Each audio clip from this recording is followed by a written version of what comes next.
नाम है नरेंद्र और काम है सरेंडर। ये भारत में मेन नारा बन गया है। सब लोग यही बात कर रहे हैं कि नरेंद्र मोदी का सरेंडर उन्हें पसंद नहीं आया। भारत के अंदर नरेंद्र मोदी की जो दुर्गत बनी है, उसके बाद नरेंद्र मोदी पहली मर्तबा मीडिया पे सामने आए। उन्होंने कौम के साथ बातचीत की। नरेंद्र मोदी की जो तकरीर थी, तकरीर तो एक जगह पे बड़ी जज्बाती तकरीर थी, उसमें बड़ी जज्बाती बातें की हैं, वो तो हम बाद में देखते हैं। लेकिन पहले बात करते हैं ज़रा बॉडी लैंग्वेज की। मोदी साहब जो हैं नॉर्मली वो बड़े कॉन्फिडेंट रहते हैं, बड़े मजबूत आसाब के मालिक हैं। मोदी साहब जो हैं वो इतनी कत्लो गारत गिरी के बावजूद गुजरात से ये ऊपर उठकर आए और इन्होंने बड़ी मजबूती से अपनी गद्दी संभाल कर रखी। बहुत बुरे हालात के अंदर भी मोदी साहब ने अपने ऊपर कंट्रोल रखा। इनके ऊपर दुनिया में पाबंदियां भी लगी हैं दहशतगर्दी की वजह से, लेकिन फिर भी मोदी साहब घबराए नहीं। लेकिन इस मर्तबा जब नरेंद्र मोदी को मैंने देखा तो मुझे पहली मर्तबा ऐसा लगा कि ये शख्स घबराया हुआ है, ये शख्स बौखलाया हुआ है।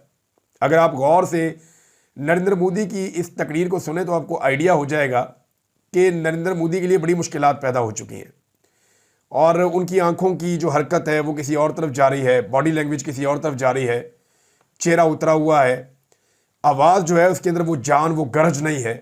ये मोदी के साथ हुआ क्या? देखिए, इससे पहले मोदी ने कुछ भी किया, मोदी का अपना मोर्चा मजबूत था। मोर्चा कहें तो मोदी का अपना जो एक सपोर्ट बैंक है जो नफरत की बुनियाद पे उसने कायम किया, जिसमें गोदी मीडिया है, जिसमें भारत के इंतहा पसंद लोग हैं, शिवसेना जैसी तंजीमें, ये सारे मोदी के साथ, आरएसएस, ये सब मोदी के साथ तगड़े होकर खड़े होते थे। लेकिन अब मोदी अपने लोगों में खुद को तन्हा महसूस कर रहा है। उसने नफरत की आग को इतना भड़काया, इतना भड़काया और वहां तक भड़काया कि जहां से वापसी मुमकिन नहीं थी। और जब वहां मोदी ने सरेंडर किया, यानी लोगों को मरने मारने की धमकियां देकर ये कर देंगे, वो कर देंगे, और जब नहीं कर पाया तो मोदी के अपने वोट बैंक में उसको डेंट पड़ा। उसकी अपनी जो जाती सपोर्ट थी वो खराब हो गई और यही घबराहट आज मोदी के चेहरे पे नजर आ रही है। पहले मोदी से अगर दुनिया नाराज थी या मुखालिफिन नाराज होते थे तो परेशानी वाली बात नहीं थी, अपना किला मजबूत था। आज मोदी का अपना किला मजबूत नहीं है, वो अपने घर में महफूज नहीं है। बार बार पाकिस्तान का नाम लिया नरेंद्र मोदी ने और जो बहुत सारी बातें की उनमें पाकिस्तान को धमकाया, बार बार नाम लिया, दहशतगर्दों का जिक्र किया, फिर ये कहा जी हमने बड़े अच्छे निशाने लगाए हैं, भारतीय हथियार जो हैं उनकी बड़ी मांग बढ़ जाएगी, हमारे हथियारों ने कमाल काम किया, हमारी सेना ने, फौज ने कमाल काम किया। तो मोदी ने बहुत सारी ऐसी चीज़ें कही कि जैसे मोदी ने बड़ा कारनामा किया है।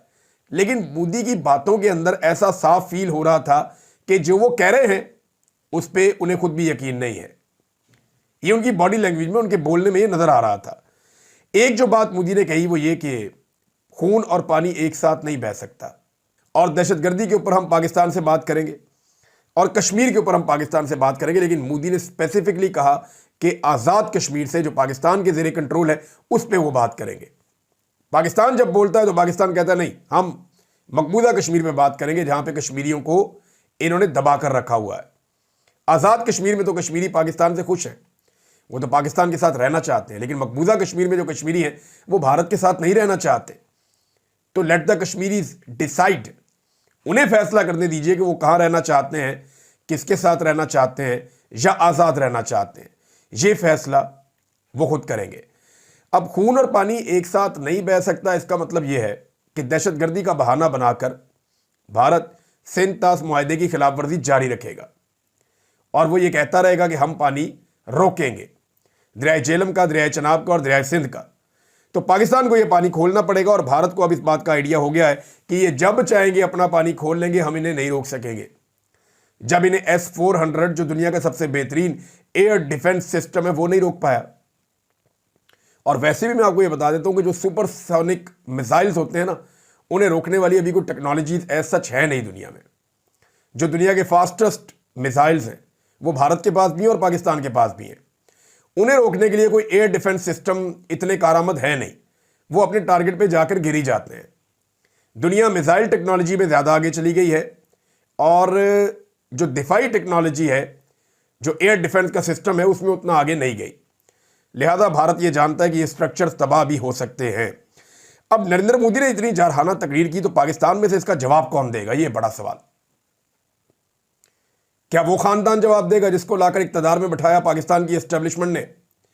क्या नवाज शरीफ जवाब देगा जो मोदी का नाम नहीं ले सकता, आरएसएस का और भारत का नाम नहीं ले सकता? क्या शहबाज शरीफ जवाब देगा जो उसी नवाज शरीफ का भाई है और उसी से पूछकर सब कुछ करता है? क्या जवाब देगी मरियम नवाज जो नरेंद्र मोदी की और नवाज शरीफ की दोस्ती की तस्वीरें जो हैं वो बड़े फख्र के साथ सोशल मीडिया पे पोस्ट करती हैं? तो इनसे तो जवाब नहीं हो पाएगा। और जो शख्स जवाब दे सकता है या जिसको जवाब देना है वो बंदा जेल में बैठा हुआ है और वो जवाब दे सकता है, उसी में हिम्मत है जवाब देने की। ये लोग नहीं कर पाएंगे, हत्ता कि इनका अपना सोशल मीडिया भी ये नहीं कर पा रहा और ना ये उनसे होगा। नाज़रीन, इस वक्त जो पाकिस्तान की मिलिट्री एस्टेब्लिशमेंट है उसके बाद दो ऑप्शन हैं और ये मैं आपको बड़ा क्लियरली कह रहा हूं कि उन दोनों में से एक वो कर सकते हैं इस वक्त। यानी दोबारा से 9 मई की तरह Pakistan Tehreek Insaf, social media activist, इख्तलाफी आवाज़ें, जो सहाफ़ी हैं, जो आइन की बात करते हैं, कानून की बात करते हैं, उन सबको एक मरतबा फिर गद्दार डिक्लेयर करके कि ये इंडिया के साथी हैं, दीवार के साथ लगा दें। लेकिन 4 महीने, 6 महीने, 2 महीने में जब भी कभी ये सिचुएशन तब्दील होगी, क्योंकि अभी तो कौम कुछ चीज़ें और तरह से देख रही है, तो फिर से एक ऐसी लड़ाई शुरू हो जाएगी जिसमें एस्टेब्लिशमेंट दोबारा फंस जाएगी।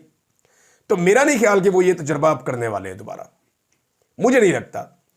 यानी मेरी कॉमन सेंस ये नहीं मानती कि जिस एक्सट्रीम पे एस्टेब्लिशमेंट पहले पाकिस्तान तरीके इंसाफ से या आम पाकिस्तानियों से या नौजवानों से लड़ रही थी, एस्टेब्लिशमेंट वापस उस लड़ाई को वहीं पे ले जाना चाहेगी इस कामयाबी के बाद। मुझे नहीं लगता, मेरी कॉमन सेंस नहीं मानती। हो सकता है ये हो भी जाए। दूसरा जो ऑप्शन है वो ये है कि अदलिया को, सहाफत को, सियासत को और पार्लिमान को उसकी छीनी हुई स्पेस जो है वो एस्टेब्लिशमेंट वापस देना शुरू कर दे, उन्हें उनकी स्पेस वापस दे ताकि सब सिविलियंस और इदारे अपना अपना काम करें और अपनी आईनी हुदूद के अंदर वापस चले जाएं और पीछे हटना शुरू हो जाएं।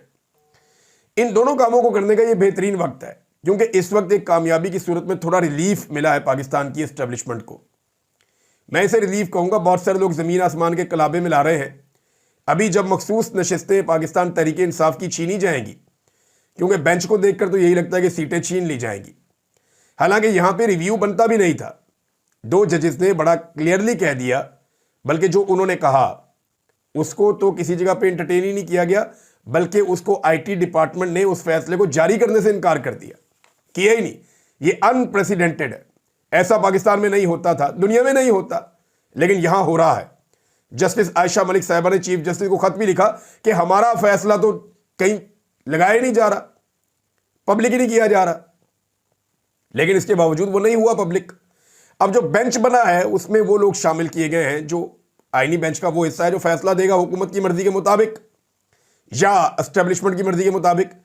तो जब पाकिस्तान तहरीक इंसाफ की मखसूस नशिस्तें छीन कर 27वीं आईनी तरमीम के लिए दी जाएंगी मौजूदा हुक्मरानों को या पीडीएम की सरकार को या पीपल्स पार्टी और पीएमएलएन जो हारे हुए इलेक्शन, उनको वो सीटें दी जाएंगी। 2/3 अक्सरियत पूरी करवाई जाएगी उन जमातों की जिनकी मिलाकर सबकी 100 सीटें नहीं बनती, उनकी 2/3 पूरी करवाई जाएगी ताकि एक और आईनी तरमीम की जाए। तो फिर पाकिस्तान में पहले जैसा माहौल हो जाएगा।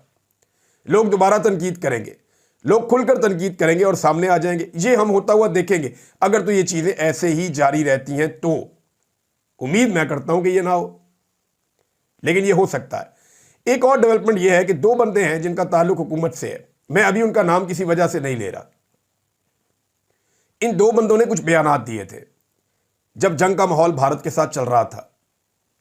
इन्हें एस्टेब्लिशमेंट ने पैगाम दिया कि आप अपना ये बयान वापस ले लें। इन लोगों ने एस्टेब्लिशमेंट को इनकार नहीं किया। उन्हें यह नहीं कहा कि हम अपना बयान वापस नहीं लेंगे, बस ये खामोश हो गए और उन्होंने अपना बयान वापस नहीं लिया।